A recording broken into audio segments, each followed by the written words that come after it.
Olá, no Caminhando e Contando de hoje eu trouxe um convidado muito especial, que é meu conterrâneo, amigo de infância, o ex-deputado distrital, ex-deputado. Você foi ex tanta coisa, Geraldo, que eu fico até pensando, pô, o que você não fez, né? Nessa área política, né? Geraldo Magela, qual foi a sua contribuição como parlamentar na área de meio ambiente, de modo geral? Luiz, eu quero primeiro te agradecer muitíssimo por essa oportunidade. É uma felicidade estar aqui com você, conterrâneo e morador da nossa capital. Eu tive 3 mandatos de deputado federal e 2 de deputado distrital e fiz muitas coisas, mas muita gente não conhece a minha defesa da questão ambiental. Eu sou um defensor intransigente, muito firme do cerrado. Nós precisamos ter a preocupação da preservação do cerrado. Muita gente fala na preservação de diversos biomas, e nós concordamos, mas especialmente nós temos que defender o cerrado como berço das nossas águas. Mas também eu tenho uma contribuição como alguém que, atendendo à demanda, à luta da população, conseguiu conciliar a questão ambiental, da preservação, com a vida urbana. Eu, por exemplo, sou autor da criação de alguns parques. O Parque Olhos d'Água, na Asa Norte, o Tagua Parque, em Taguatinga, o Parque Vivencial do Gama, o Parque Canela da Ema, em Sobradinho. Isso pensando muito em fazer com que a preservação daquele pequeno espaço possa também ser cultura, possa ser lazer, possa ser preservação ambiental e possa ser educação ambiental. Essa é uma parte que muito pouca gente conhece da minha atuação parlamentar. Olha, eu tenho que agradecer você antes de tudo. Você me agradeceu, mas eu agradeço por você ter criado o Parque Olhos d'Água, que é onde eu caminho todos os dias e é um lugar maravilhoso, está muito bem cuidado e tal, e é uma área que interage com a população, né? Como eu tenho a impressão que deve ter sido a sua ideia ao criar esse tipo de áreas, né? Você sabe que o Parque Olhos d'Água não foi ideia minha, foi uma ação parlamentar minha, mas atendendo à luta da população. Eu cheguei em Brasília há 40 anos atrás, em 1979, e já existia aqui na região da Asa Norte, na 415 Norte, uma escola que tinha um cineclube, Cineclube Olhos d'Água. E por que tinha esse nome de Olhos d'Água? Porque a população lutava pela preservação das nascentes naquelas quadras. E nós lutamos muito juntos, eu estive ali. Quando em 1991 eu tomei posse como deputado distrital, o primeiro projeto que eu apresentei na Câmara Legislativa foi a criação do Parque Olhos d'Água. Não porque tivesse sido ideia minha, foi uma ideia, uma luta da população, e hoje o Parque Olhos d'Água é um dos que tem mais assiduidade, mais presença, mais frequência da população proporcionalmente. Ele é pequeno, mas a população usa. Isso é o que é mais importante. A população sabe o valor desse parque, como sabe também a população de Taguatinga, aquela região de Vicente Pires, do Tagua Parque também, que foi uma criação nossa também, atendendo à luta da população daquela região. Entendo. Magela, você fez um trabalho que muita coisa eu desconhecia, e olha que eu moro aqui há 48 anos, mas a gente nem sempre, né, está atento às coisas que acontecem no Distrito Federal. Que muitas vezes você, né, vai para o lado, trabalha no órgão federal e desvincula um pouco do Distrito Federal. Mas enfim, meus filhos aproveitam demais todos os parques e todas as áreas que foram, né, criadas aqui, etc. Agora, hoje, eu vejo esse parque preservado. Os outros parques, o governo de hoje, o governo que está aqui hoje, do governo ibanês, ele continua dando apoio a isso? Como você vê esse trabalho dele? Olha, infelizmente, eu não vejo muito trabalho do atual governo, como não vi do anterior, na preservação e até na criação de novos espaços. Eu vejo, por exemplo, o Tagua Park. O Tagua Park deveria ser um parque que atendesse à população de Taguatinga, de Ceilândia, de Águas Claras, de Vicente Pires, mas é um parque mal implantado. Deveria ser um parque de lazer, mas também um parque ambiental. Claro. Eu fico triste quando eu vejo tão poucas árvores do Tagua Park. Quem tem que fazer isso?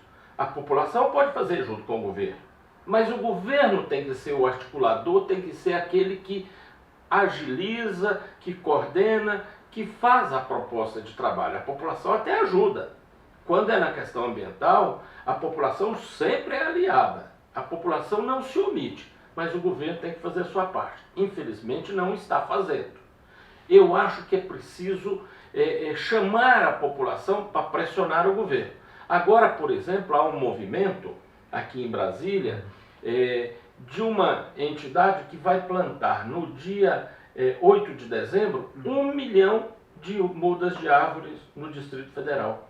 É uma iniciativa da população, o governo não tem ajudado até agora, mas o governo precisa assumir esse papel para ajudar a população a fazer a sua parte. Eu vou aproveitar essa deixa sua. Eu estive em Patos de Minas recentemente. Como nós somos de lá e você se preocupa com Patos, assim como eu achei a cidade muito desarborizada, muito quente, etc e tal. Eu até já comentei isso em outro vídeo, tudo. Mas se não dá para passar um pouco desses 1 milhão para Patos para poder fazer um trabalho lá, sei lá, o que dá para... Eu gostaria muito de ver Patos mais arborizado do que é. Eu não sei. Mas você veja uma cidade como Patos, o que tem de áreas que podem ser arborizadas, os quintais, os meios-fios, as ruas onde tem espaços para árvores, nós temos que estimular a população a fazer isso.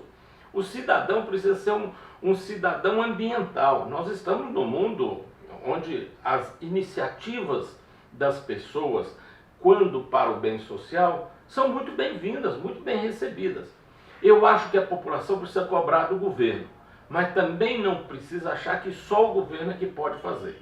Eu acho que iniciativa como essa, de plantar 1 milhão de árvores, pode ser no Distrito Federal, como pode ser em Patos de Minas, em Paracatu, pode ser em qualquer lugar. Nós podemos ajudar a fazer isso e temos que estimular as pessoas a fazerem isso.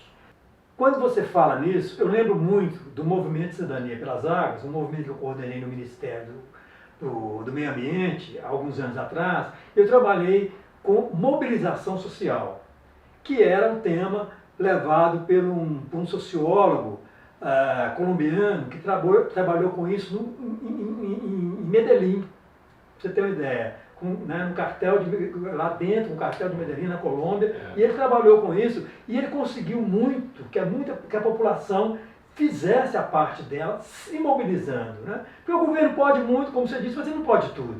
Aí você veja o seguinte, Luiz, Brasília sofreu recentemente racionamento de água.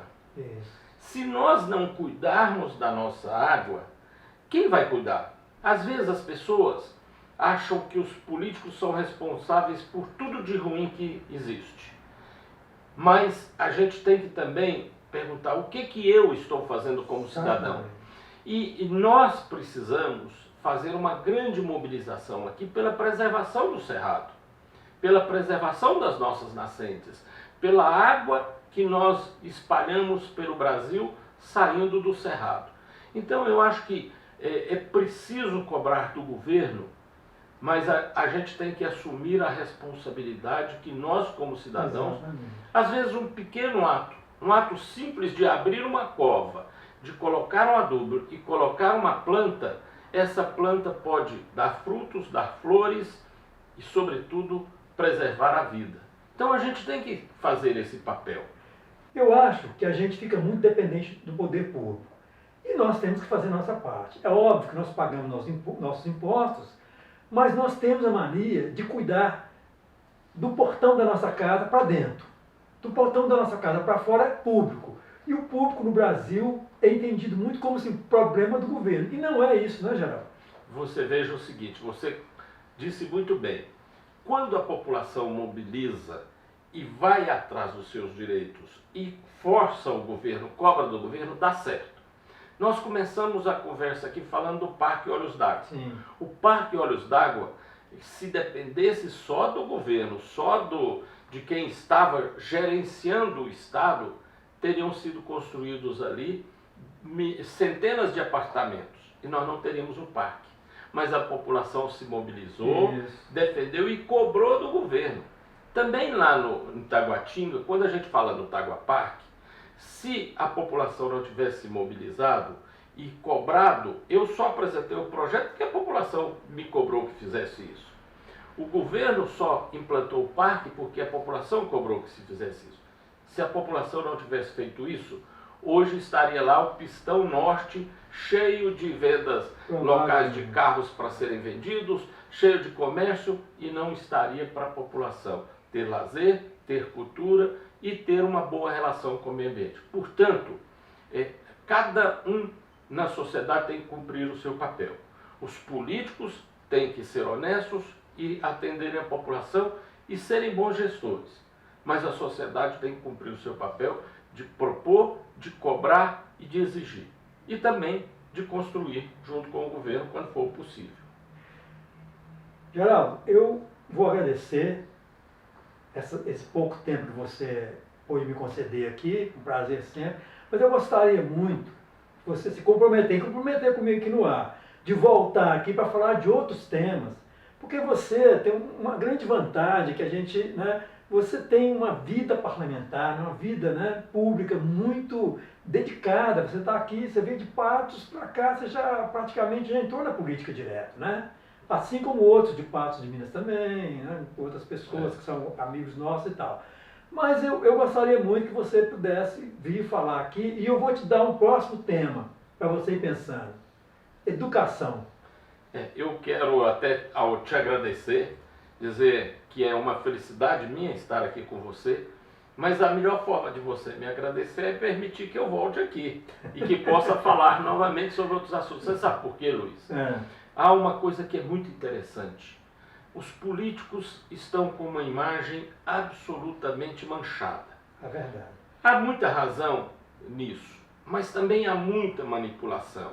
Nem tudo que existe na política é ruim e nem todos os políticos só fizeram mal feito.